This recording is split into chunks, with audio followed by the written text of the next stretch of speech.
امام مینی نے یہاں بہت اچھی بحث کی ہے، جو پھر ہمارے عقائد کے لحاظ سے بھی ضروری بحث ہے۔ یہ جو مسئلہ تفضیل ہے اور اہل سنت کی علامت ہے کہ یہ حضرت صدیق اکبر حضرت عمر رضی اللہ تعالیٰ عنہما کو باقی سب پہ افضل مانتے ہیں، اور پھر یہ کہ حضرت صدیق اکبر رضی اللہ تعالیٰ عنہ افضل البشر بعد الانبیاء علیہ السلام ہے، یا افضل الخلق بعد الانبیاء علیہ السلام ہے۔ تو امام عینی نے یہ سوال کیا کہ فَإِنْ قِيلَ يَلْزَمُ مِنَ الْحَدِيثِ أَنْ يَكُونَ عُمَرُ رضی اللہ تعالیٰ عنہ أفضل من ابی بکر رضی اللہ تعالیٰ عنہ لأن المراد بالافضل اکثر ثوابا، کہ اس حدیث سے تو یہ پتہ چلتا ہے کہ پھر حضرت عمر رضی اللہ تعالیٰ عنہ حضرت صدیق اکبر رضی اللہ تعالیٰ عنہ سے افضل ہیں، چونکہ آپ کی صرف یہ قمیص ایسی بیان کی گئی کہ آپ اس کو کھینچ کے چل رہے تھے، اور قمیص سے مراد دین ہے، اور دین سے مراد کثرت ثواب ہے، اور کثرت ثواب پر فضیلت ہے۔ یہ اعتراض انہوں نے پیش کیا۔ قلت لا یلزم، یہ نہایت اہم جواب ہیں۔ پہلا جواب یہ ہے کہ امام عینی کہتے ہیں یہ جو آپ کہتے ہو یہ لازم آتا ہے، تو یہ لازم نہیں آتا کہ حضرت عمر رضی اللہ تعالیٰ عنہ حضرت صدیق اکبر رضی اللہ تعالیٰ عنہ سے بھی افضل ہوں، کیونکہ قسمت غیر حاصر ہے، کیونکہ یہاں جو اقسام بنی ہیں ان کا ان تقسیم کا ان قسموں میں حصر نہیں ہے۔ اگر حصر ہوتا تو پھر یہ لازم آتا کہ اور کوئی قسم ہی نہیں، یہی قسمیں، اور ان میں سے یہ سرفہرست قسم وہ ہے جو حضرت عمر رضی اللہ تعالیٰ عنہ والی ہے، اور کوئی قسم نہیں۔ یہ تب ہوتا ہے جب وہاں پر اور کوئی قسم نہ بنتی ہو، تو یہاں جائز ہے کہ اور بھی کوئی قسم بنے۔ اگر یجرہ سے آگے کوئی قسم نہ ہوتی تو پھر یہ ہے کہ سب اسی میں آ گئے ہیں، تو پھر جو آئے ان میں پہلے نمبر پہ یہ ہیں، مگر یہاں ایک اور قسم بھی ہے، جائز ہے وہ، یعنی حصر نہیں ہے۔ کہ ایک یہ ہے کہ یجرہ کا مطلب یہ ہے کہ بسہولت، آسانی سے کھینچ رہے ہیں قمیص کو، لیکن کسی کی قمیص ایسی بھی ہے جو کئی کلومیٹر پیچھے لمبی ہے، تو وہ اس قمیص سے بھی لمبی قمیص ہے، کوئی ایک دو بالشتی لمبی نہیں ہے، اس سے زیادہ بھی ہو، یعنی اس قسم کی نفی تو نہیں ہے۔ تو اس واسطے یہ وہ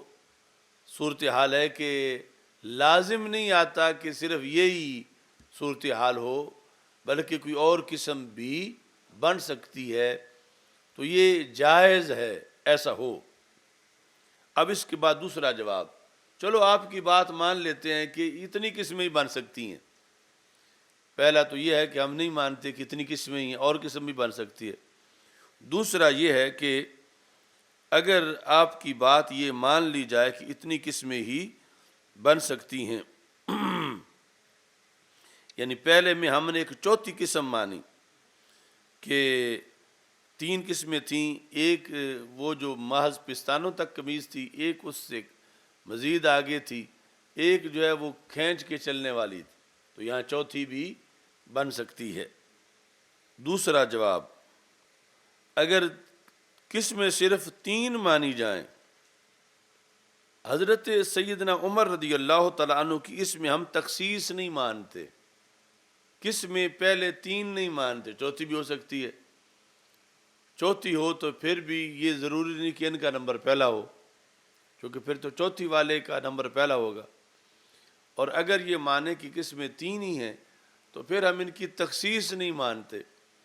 تخصیص ہوتی تو پھر یہ ہے کہ صرف ان کی وہ قمیض ہے جو کھینچ کے چل رہے ہیں، اور کسی کی قمیض نہیں ہے، یعنی اس سے ان کی تو ثابت ہوگی اور کسی کی نفی نہیں ہوگی، ہم اس میں خصوصیت نہیں مانتے۔ اس کے آگے اگر ہم اس میں خصوصیت بھی مان لیں، جس طرح کے معترض کا تقاضا ہے کہ قسمیں بھی صرف اتنی ہی ہیں، تین ہی، اور ان میں حضرت عمر رضی اللہ تعالیٰ عنہ کی یہ خصوصیت ہے، اس خواب کے لحاظ سے، اور کوئی ایسا نہیں ہے کہ جو قمیض کھینچ کے چل رہا ہو، صرف یہی چل رہے ہیں۔ تو اب نہ کوئی چوتھی قسم ہے کہ حضرت صدیق اکبر رضی اللہ تعالیٰ عنہ پھر ان سے افضل ہوتے، اور نہ یہ ہے کہ عدم تخصیص ہے کہ ان کی بھی خصوصیت ہوتی ہے، اب ان کی تو ہے نہیں، صرف ان کی ہے۔ یہ اتنا مان کے پھر جواب دیتے ہیں، اور یہ جواب بہت اہم ہے، جو پہلے دونوں باتیں معترض کی مان کے پھر دیا جا رہا، وہ کیا ہے؟ اس پر آج جھگڑا ہے، یعنی یہ جو بات ہے، یہ بات ہے جو یعنی پہلے وہ فتنہ ویلیاں نے کی، اس مسئلے میں نہیں، مولا علی رضی اللہ تعالیٰ عنہ کے لحاظ سے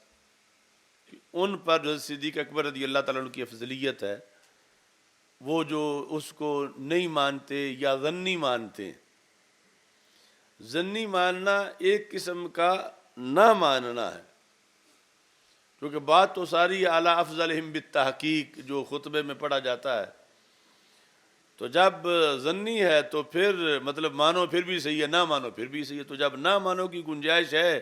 تو پھر نہ ماننے والے تو ویسے ہی چاہتے ہیں کہ گنجائش ملے۔ پھر ان کا یہ کہنا کہ نہیں، افضل ہم بھی مانتے ہیں لیکن ظنی مانتے ہیں، افضلیت ہم بھی مانتے ہیں مگر ظنی مانتے ہیں، وہ ماننا نہ ماننا ہے، کیونکہ ظنی کا مطلب یہ ہے کہ جو نہ مانے وہ بھی ٹھیک ہے، تو اس میں ایک رستہ ہے، اور امت کا جو ہے اس پر اجماع ہے کہ یہ افضلیت قطعی ہے، جو حضرت صدیق اکبر رضی اللہ تعالیٰ عنہ کی باقی صحابہ پر سب پر افضلیت ہے۔ یہ افضلیت کون سی ہے؟ قطعی ہے، جس پر سب نے قطعی کا ہی ذکر کیا۔ اس واسطے یعنی قطعی ہونے کی وجہ سے امام صاحب نے، امام اعظم ابو حنیفہ رحمۃ اللہ علیہ نے اس کو سنی ہونے کی علامت ظاہر کیا، اور اس میں کہا نقر بان افضل هذه الامت بعد نبیها ابو بکر ثم عمر ثم عثمان ثم علی رضی اللہ تعالیٰ عنہ،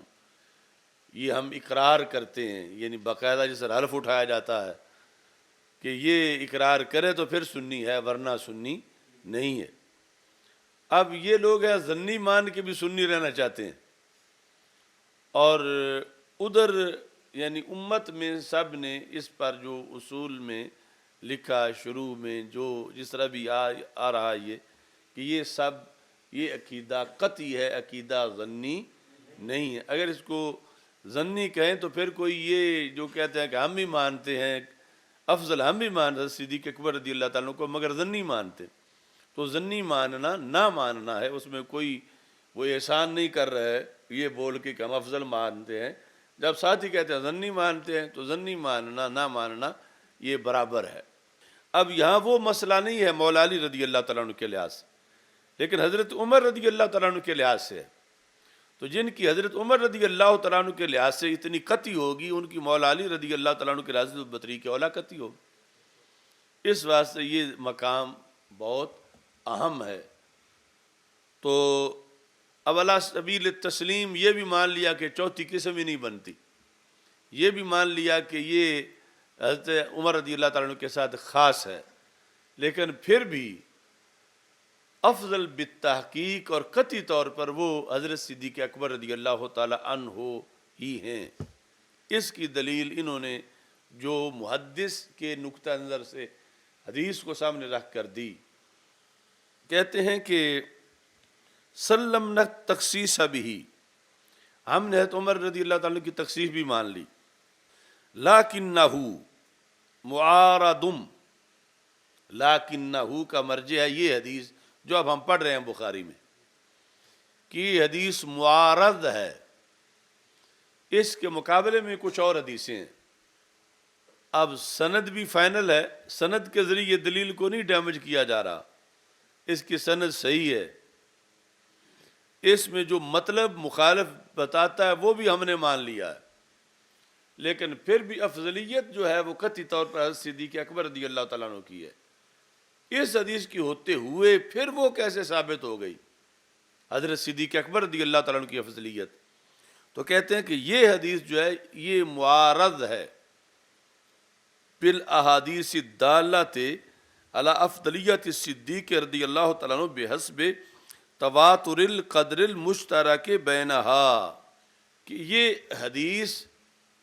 اس کا معارضہ کیا گیا، جو علم مناظرہ میں تم نے پڑھا ہے، اس کے معارض ہیں وہ ساری حدیثیں جو تواتر سے ہیں اور ثابت کرتی ہیں افضلیت حضرت صدیق اکبر رضی اللہ تعالیٰ عنہ کی، وہ حدیثیں اس حدیث کے کیا ہیں؟ معارض ہیں، اور یہ معارض ہے کہ اس کا تعارض کیا گیا ہے، اور ان کو متواتر کہا جا رہا ہے من جہت المعنی، وہ احادیث متواتر بالمعنی ہیں۔ تو امامینی کہتے ہیں فَدَلِيلُكُمْ آحَادٌ وَدَلِيلُنَا مُتَوَاتِرٌ،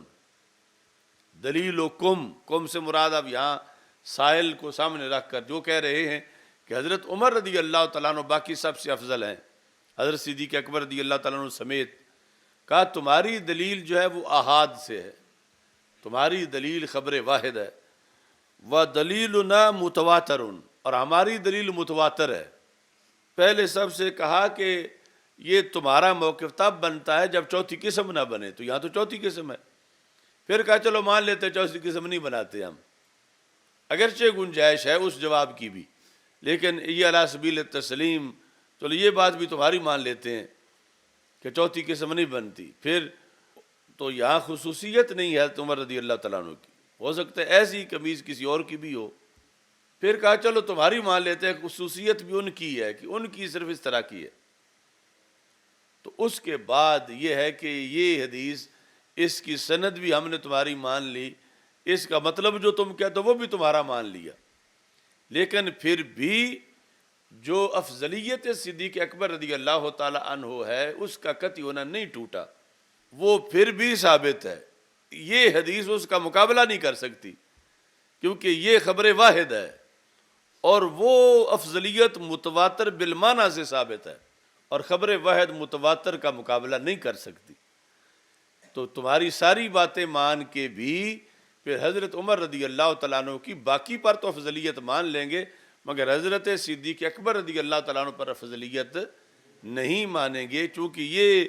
ان کی خبر واحد سے ثابت ہو رہی ہے اور ان کی متواتر بالمعنی سے ثابت ہو رہی ہے، اور متواتر جو ہے وہ راجع ہے خبر واحد پر،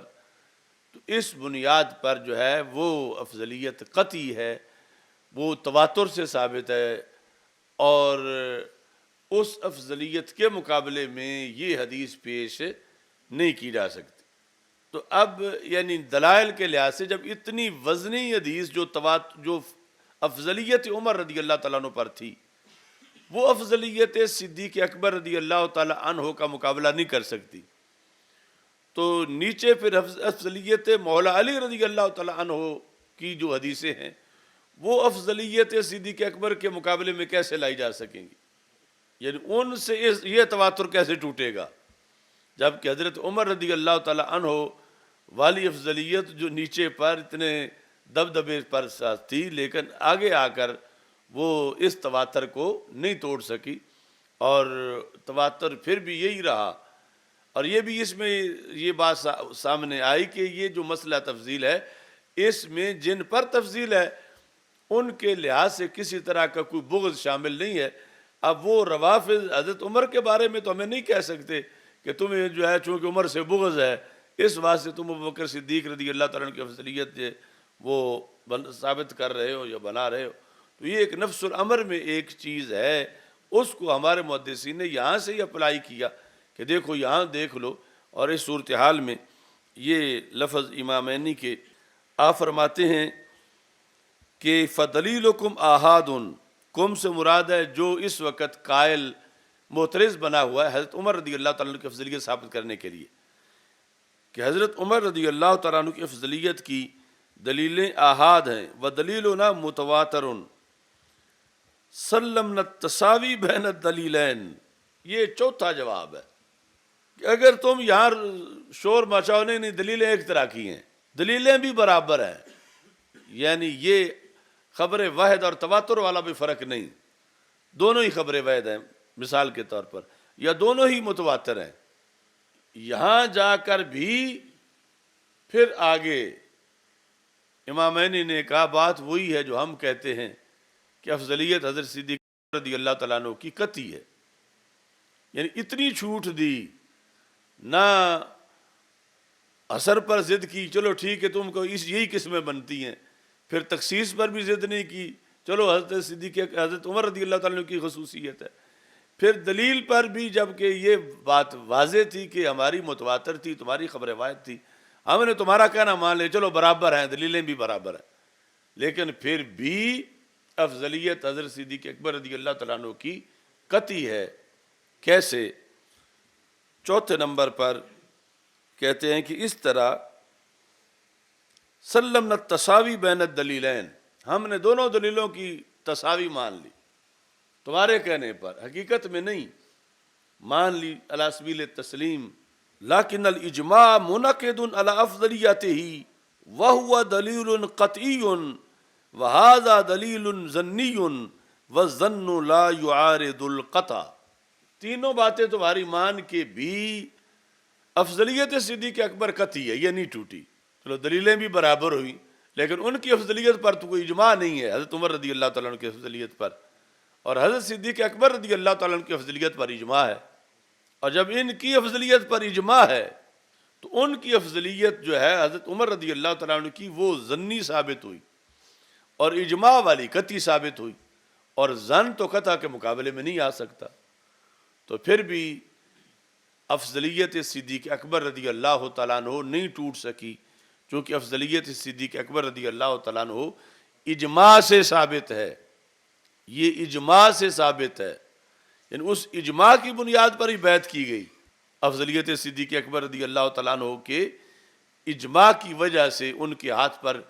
بیعت کی گئی، یا افضلیت صدیق اکبر پر اجماع تھا اس جہت میں بھی جو سارے پیچھے کھڑے تھے، جب سرکار دو عالم صلی اللہ علیہ وسلم نے مصلی ان کو دیا تھا تو کسی نے بھی اختلاف نہیں کیا تھا کہ میں پیچھے نہیں پڑوں گا یا کسی اور کو کھڑا کرو جو ان سے بھی افضل ہے۔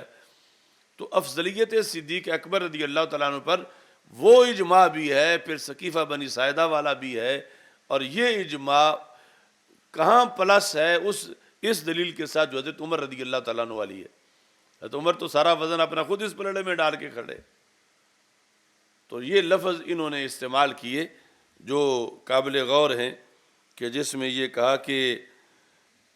لیکن الاجماع منعقد علی افضلیاتی، تینوں باتیں پہلی اب چھوڑ دو، اب چوتھی پہ آ جاؤ، دلیلیں بھی برابر ہیں لیکن ادھر اجماع منعقد نہیں ہے، اور حضرت صدیق اکبر رضی اللہ تعالیٰ عنہ کی افضلیت پہ اجماع منعقد ہے، وہو دلیل قطعی، اور یہ اجماع قطعی دلیل ہے، وہذا دلیل ظنی، اور اس حدیث میں جو خواب والا ابھی گزر رہا ہے افضلیت عمر رضی اللہ تعالیٰ عنہ پر، یہ تمہارے کہنے پر ہم نے ساری باتیں مان لیں تینوں مقامات پر، لیکن پھر بھی یہ نتیجے میں دلیل ظنی بنی ہے، دلیل قطعی نہیں بنی، کیونکہ اس کے ساتھ اجماع نہیں ہے، ھذا دلیل ظنی۔ آگے قانون کیا ہے؟ والظن لا یعارض القطع، اور ظن جو ہے وہ قطع کا معارض نہیں ہو سکتا، تو ظنی دلیل قطعی دلیل کے مقابلے میں نہیں ہو سکتی۔ تو یہ یعنی عبد القادر شاہ نے وہ جو زبدۃ التحقیق کتاب لکھ کے اس قطع کا مقابلہ کرنا چاہا ہے آج آ کے، یعنی جو اتنی صدیوں میں افضلیت قطعی رہی ہے، یہ محمود شاہ ویلیاں سے چلنے والا فتنہ، اور بعد میں یہ اس کا خلیفہ ہے عبد القادر شاہ، کہ جس نے کہا کہ پھر عام لوگوں کو ورگلانے کے لیے کہہ دیتے افضلیت ہم بھی مانتے ہیں لیکن مانتے ظنی ہیں، یہ خود ہی کہتے ہیں مانتے ظنی ہیں، تو ظنی ماننا نہ ماننا ہے،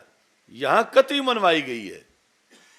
اور قطعی حضرت عمر کی افضلیت پہ منوائی گئی ہے، پھر نیچے تو بطریق اولیٰ قطعی ہے۔ تو اب یہ یعنی پوری ایک علمی بحث ہے جس میں مخالف کو ساری چھوٹ دی گئی ہے،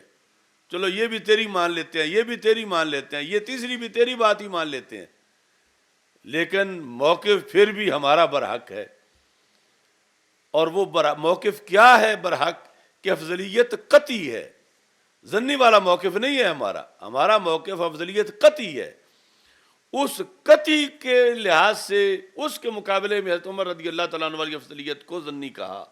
انہوں نے، امامینی نے، کہ وہ ظنی ہے اور یہ قطعی ہے، اور ظنی جو ہے وہ قطعی کا معارض نہیں ہو سکتا۔ تو پھر اس حدیث سے جو افضلیت ثابت ہو رہی ہے حضرت عمر رضی اللہ تعالیٰ عنہ کی،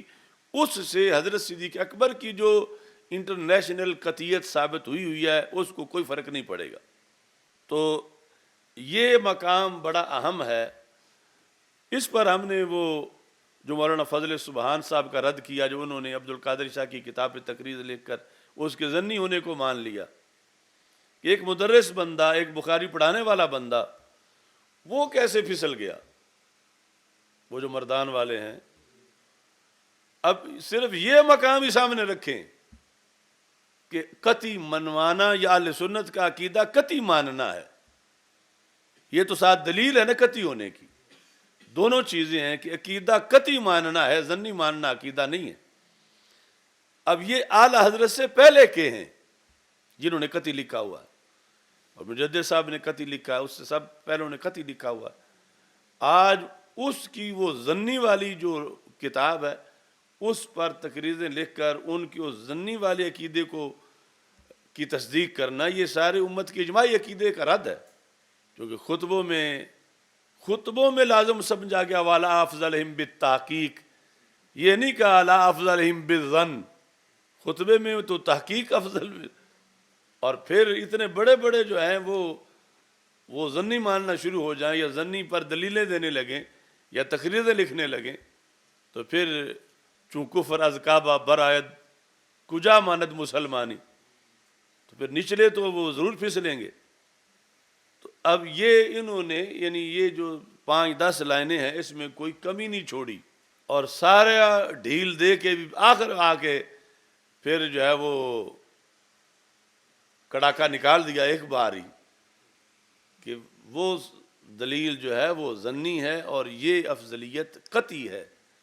اس کی دلیل قطعی ہے، اور ظنی جو ہے وہ قطعی کا مقابلہ، یعنی پہلے سارے تو یہاں آ کے بات ختم کرتے رہو، آج والوں کو پھر ہے کہ یہ بھی ظنی ہے۔ اگر افضلیت صدیق اکبر رضی اللہ تعالیٰ عنہ ظنی ہے تو پھر تو ان پر حضرت عمر رضی اللہ تعالیٰ عنہ کی بھی یہاں ثابت ہو گئی افضلیت، یا برابر ہو گیا کہ وہ بھی ظنی ہے یہ بھی ظنی ہے۔ تو یہ ظنی نہیں ہے، کیونکہ اس کے ساتھ اجماع شامل ہے، اور اس کی بنیاد پر یہ افضلیت جو ہے حضرت صدیق اکبر رضی اللہ تعالیٰ عنہ کی افضلیت کیا ہے؟ قطعی ہے۔ اور یہ قطعی آ رہی ہے اس وقت سے جب عقائد لکھے گئے امت کے لیے۔ ایک ہے صحابہ کا اپنا ایریا، وہ علیحدہ ہے، امت کے لیے جب عقائد تابعین کے زمانے میں لکھے گئے تو اس وقت سے، چونکہ جس طرح دوسرا مسئلہ آپ نے مشاجرات والا پڑھ لیا کہ صحابہ کا باہمی آپس میں اور معاملہ ہے، ہمارا ان کے بارے میں کچھ کہنا یہ اور معاملہ ہے۔ اس وقت لکھا تابعین کے عظیم رہنما امام اعظم ابو حنیفہ رحمۃ اللہ علیہ نے، نقر بأن افضل هذه الامہ بعد نبی ابو بکر رضی اللہ تعالیٰ عنہ۔ تو یہ پھر سارا رائج ہوا۔ اب یہاں اگر کوئی کسی کا قول شاذ نادر مقابلے میں آیا ہے تو اس کو اب پیش نظر نہیں رکھا جائے گا، کیونکہ تابعین جب اوپر ان سے پہلے والا فیصلہ ہو چکا ہے تو بعد والا اگر کوئی کسی منطقی نقطہ نظر پر آ کر کہیں جو اس کا قول اس کے معارض بھی ہو تو اس کی کوئی حیثیت نہیں ہوگی۔ جب امام اعظم ابو حنیفہ پہلے اپنی کتاب وصایا میں، کتاب الوصیہ کے اندر اس بات کی وضاحت کر چکے ہیں، تو اب کوئی 5ویں صدی کا امام یا 6 کا یا 7ویں کا کوئی ایک آدھ قول کسی کا ایسا ہو تو امام صاحب کے مقابلے میں اس کی کیا حیثیت ہوگی، یا دوسرے ہزاروں لاکھوں ائمہ کے مقابلے میں اس کی کیا حیثیت ہوگی۔ تو یہ قطعی ہی مانا گیا جب سے یہ عقیدہ یعنی تابعین سے عقائد منظم لکھے گئے اس وقت سے۔ اب امام عینی نے پھر بھی نہیں چھوڑا، آگے بھی ایک مرحلہ بھی ہے۔ جب یہاں بات آئی نا کہ اجماع اس پر ہے، اجماع اس پر ہے، تو اس پر پھر اعتراض ہوا۔ کہتے ہیں کیف یقال الاجماع منعقد علی افضلیت الصدیق رضی اللہ تعالی عنہ کیسے تم کہتے ہو کہ اجماع منعقد ہے؟ افضلیت صدیق اکبر رضی اللہ تعالیٰ عنہ پر تم نے آ کے یہ خلاصہ بنایا کہ کیا ہے اجماع منعقد ہے، حضرت عمر رضی اللہ تعالیٰ عنہ کی افضلیت پر اجماع نہیں، تو اجماع کی بیس پہ اب ادھر پلہ بھاری ہو گیا ہے۔ تو کہتے ہیں کیسے تم کہتے ہو کہ اجماع منعقد ہے؟ وقد انکر ذالک طائفۃ الشیعۃ والخوارج من العثمانیۃ، کہ دو دھڑے ہیں جنہوں نے اس افضلیت کا انکار کیا ہے۔ پہلے دو ہی تھے، اب یہ تیسرا فتنہ ویلیاں ہے، اور اس کے پھر مؤیدین ہیں۔ یعنی امام علی کہتے ہیں کیسے تم کہتے ہو اجماع ہے؟ انہوں نے پھر سارا یعنی معترض نے کہا کہ تم کیسے کہتے ہو کہ اجماع منعقد ہے؟ اس وقت کی کائنات میں منکر اجماع افضلیت صدیق اکبر رضی اللہ تعالیٰ عنہ دو دھڑے ہی تھے، یہ حویلیاں والا نہیں تھا۔ وہ پہلا کون ہے؟ شیعہ، اور دوسرا خوارج کی جو شاخ ہے نا ناسبیت، اس میں پھر ناسبی جو ہے ان کی دو قسمیں ہیں، ناسبیت العراق اور ہیں، ناسبیت الشام اور ہیں۔ تو جو ناسبی عثمانی جن کو کہا جاتا ہے وہ بھی حضرت صدیق اکبر رضی اللہ تعالیٰ عنہ کی افضلیت کے منکر ہیں۔ تو اس واسطے یہ دو دھڑے جن کو یہاں انہوں نے شیعہ کہا اور دوسرا خوارج عثمانیہ کہا، تو معترض کہتا ہے وہ تو مانتے نہیں، تم کہتے ہو اجماع ہے۔ ان کے نہ مانتے ہوئے اجماع کیسے ہے؟ اجماع تو تب بنے گا اجماع امت جب وہ بھی مانے، وہ جب نہیں مانتے تو تم کیسے اس کو اجماع بنا بیٹھے ہو؟ جواب لأننا نقول لا اعتبار بمخالفت اہل الضلال، یعنی بندے دے پترا دے اجماع دی گالے نہ دی گل ہی نہیں، یعنی وہ اجماع جو اہل ہدایت کا اجماع ہے، اہل دلال کی تو کوئی بات ہی ہم کہہ ہی نہیں رہے کہ ان کا اجماع ہے۔ اجماع ہوتا ہے حق پرستوں کا، ہدایت والوں کا، اور اہل دلال کی تو اجماع میں سیٹ ہی کوئی نہیں کہ یہ بھی ہاتھ کھڑا کرتے ہیں قائل ہیں یا نہیں، ان کی تو یہاں نمائندگی نہیں ہے اس پارلیمنٹ میں۔ اس پارلیمنٹ میں ہدایت والوں کی نمائندگی ہے، اور سب اہل ہدایت امت کے اس پر متفق ہیں، سوائے دو دھڑے وہ اور تیسرا فتنہ حویلیاں، یعنی ان کے سوا اور کوئی اس اجماع کا منکر نہیں ہے، اور ان کے انکار سے اجماع کی صحت کو کوئی اثر نہیں، کیونکہ اجماع اہل ہدایت کا ہے، اہل دلال کا تو وہ کسر چھڑی ہے امام نہیں۔ اجماع جو ہے وہ اہل ہدایت کا ہے، اہل دلال کا اجماع نہیں ہے۔ تو یہ جو نہیں متفق ہو رہے نہ ہوں ہیں ہی اہل دلال، تو اہل ہدایت جو ہیں وہ متفق ہیں کہ یہ فضلیت صدیق اکبر رضی اللہ تعالیٰ عنہ کی فضلیت قطعی ہے، اس پر متفق ہیں، تو یہ اہل ہدایت کا اس پر اجماع ہے۔ لا اعتبار بمخالفت اہل الدلال والاصل اجماع اہل السنت والجماع، والاصل اجماع اہل السنت والجماع۔ تو پھر ان لوگوں نے آج فتنہ ویلیہ والوں نے تو یہ پھر بول کے خود بتایا کہ ہم اہل سنت نہیں ہیں، چونکہ اہل سنت کا تو اجماع آ رہا ہے، اہل سنت کا تو اس بات پر اجماع آ رہا ہے کہ حضرت صدیق اکبر رضی اللہ تعالی عنہ افضل ہیں، اس پر اہل سنت و جماعت کا اجماع آ رہا ہے، اور یہ اس کو مان نہیں رہے، لہذا یہ پھر اہل سنت نہیں، چونکہ سنی سارے تو اس پر متفق ہیں، ان کا اجماع ہے اس مسئلے پر۔ تو یہ ہمارے اسلاف کا طریقہ ہے، یعنی اگرچہ ان کے سامنے منکرین میں سے کوئی بیٹھا ہوا نہیں تھا، لیکن انہوں نے بولنے کا حق پورا دیا، یعنی علی سبیل تکلم کے یہ پہلی بات بھی مان لی، دوسری بھی مان لی، تیسری بھی مان لی، پھر فیصلہ کر کے پھر بھی بولنے کا حق دیا کہ جب نے کہا تم اجماع کہتے ہو، اجماع کیسے ہو سکتا ہے کہ شیعہ نہیں مانتے، خوارج عثمانی نہیں مانتے، تم کہتے ہو اجماع ہے، تو یہ بات بھی سن لی، پوری لکھی اپنے، یعنی یہ نہیں کہ سب کو بند کر کے بولنے کا حق ہی نہیں دیا اور فیصلہ کر دیا۔ پورے یعنی سارا جو کچھ مخالف کے اندر تھا اس کو پوری اپنی کتاب میں بھی جگہ دی ہے کہ وہ یہ کہتے ہیں، وہ یہ کہتے ہیں، وہ یہ کہتے ہیں سب۔ اب اس کے بعد آج کوئی دھاندلی کرے تو پھر کیوں کرے؟ کیونکہ کوئی مقام دھاندلی تو بچا نہیں ہے، وہ سارے انہوں نے پہلے ہی خود اس کا صفایا کر دیا ہے، ہر ایک بات لکھ کے۔ تو اب کوئی کہے کہ مانتے ہیں لیکن ہم ضمنی مانتے ہیں، تو یہاں تو قطعی کا فیصلہ پہلے ہوا ہے، اب پیچھے گنجائش ہی نہیں بچی۔ یعنی سپریم کورٹ قطعی کا فیصلہ کر چکی ہے اکابرین کی، اب ٹرائل کورٹ والے کہتے ہیں نہیں پھر ضمنی لے آؤ، تو یہاں ان کی جگہ ہی نہیں ہے، ان کا موقع ہی نہیں ہے، گنجائش ہی نہیں ہے، وہ ہے۔ اب یہ یعنی ہم نے ان مردان والوں کو بھی توجہ کے لیے یہ 2 سال پہلے بھی یہ کہا تھا کہ یعنی مدرس بندہ تو کم از کم اس کے تو سامنے ہوتا ہے، اب اس کی جو ضعیف دلیلیں ہیں ان کو دیکھ کے اس کے حق میں لکھ دینا اور ادھر دیکھنی نا حکومت کا پہلے کیا ہے۔ اور پھر یہ فیصلے تو قریب ترین جو فتاوی رضویہ میں موجود ہیں، پھر مکتوبات شریف میں ہیں، وہ سب قطعی لکھتے گئے۔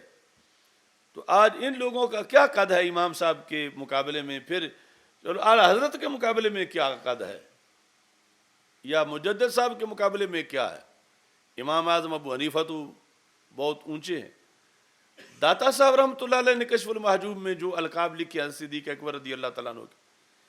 ان کا نظریہ تو اس سے ٹکرا رہا ہے، تو داتا صاحب کے مقابلے میں یہ کون ہوتے ہیں اپنی بات نئی گھڑ کے اور پھر اس کو سنی شو کرنا کہ یہ سنی عقیدہ۔ ہاں جو جہاں کا ہے وہاں کا بتاؤ کہ اس افضلیت قطعیہ کو شیعہ نہیں مانتے اور ہم بھی شیعہ ہیں، یہ کہو کہ خوارج عثمانیہ نہیں مانتے، ہم بھی وہ ہیں، کہلاتے سنی ہیں، تو پھر سنیوں کا تو اجماع ہے اس بات پر، اور اجماع یہ لکھا گیا ہے، آیا ہے۔ اب جہاں ایک بار اجماع ہو جائے اور بڑوں کا ہو جائے، پھر چھوٹوں کی تو بات ہی نہیں رہتی۔ اور پھر بڑوں نے بھی یہ نہیں کیا کہ چپ کرو ساڑھا اجماع ہے، انہوں نے سب دلیلیں لکھی ہیں، اس لیے اجماع ہے، ہر بات کا جواب دے کر کہا ہے کہ یہ جواب ہے اس بات کا، یہ جواب ہے اس بات کا، یہ جواب ہے اس بات کا۔ اب کوئی مقابل کی دلیل بچی نہیں ہونا کہ اب اجماع ہے، تو اجماع جو ہے وہ اس طرح بیان کیا ہے۔